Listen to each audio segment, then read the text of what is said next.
Bienvenidos a Efemérides, la sección histórico-cultural de Tech Televisión.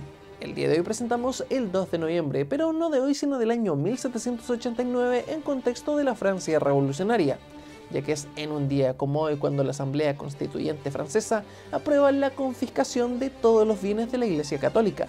De aquí en más, el Estado comenzará a dividir dichos bienes en lotes para luego venderlos. Así también comenzará a hacerse cargo de los hospitales y escuelas que hasta antes de este hecho estaban bajo el alero de la Iglesia.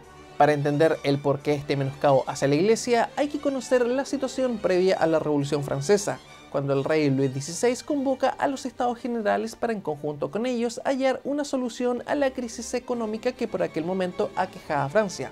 Estos eran tres: la nobleza, el clero y el tercer estado.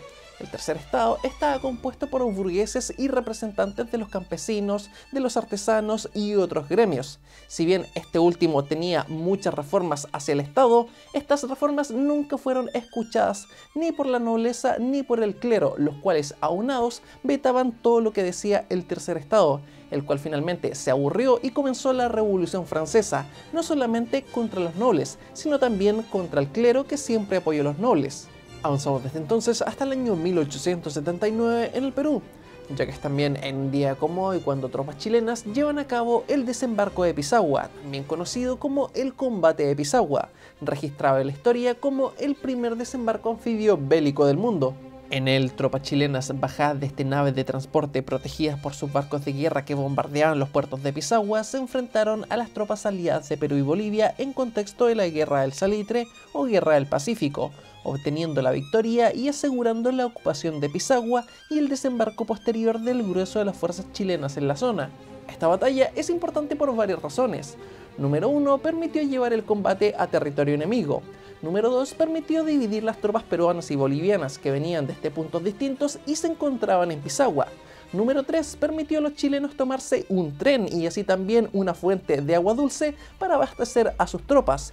Y por si todo esto fuera poco, cambió para siempre a la guerra moderna, ya que antes de este combate lo usual es que la batalla que iba de mar hacia tierra era que hubiera un desembarco el cual generara un campamento, y en ese campamento, ya viendo el terreno, ver cómo iniciar la guerra. Sin embargo, aquí lo que hicieron fue básicamente bajarse de sus naves y comenzar directamente el combate, sin ninguna preproducción y ya derecho a tomarse todo el territorio.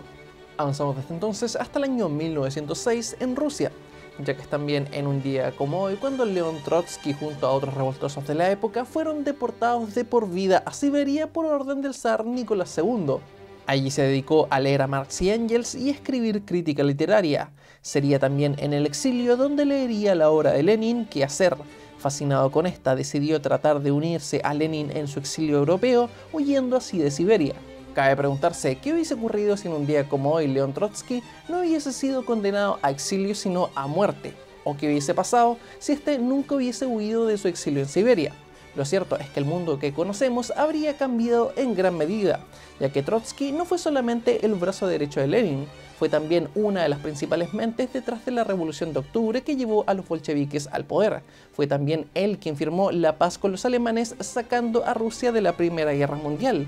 Fue él también quien creó y formó el Ejército Rojo que permitió ganar la guerra civil, creando de esta forma la Unión Soviética. Ciertamente, sin Trotsky no hay Unión Soviética. Pero en fin, hasta aquí las efemérides del día de hoy. Como siempre, recordándoles que nos reencontramos mañana en este mismo horario por las pantallas de Tech Televisión.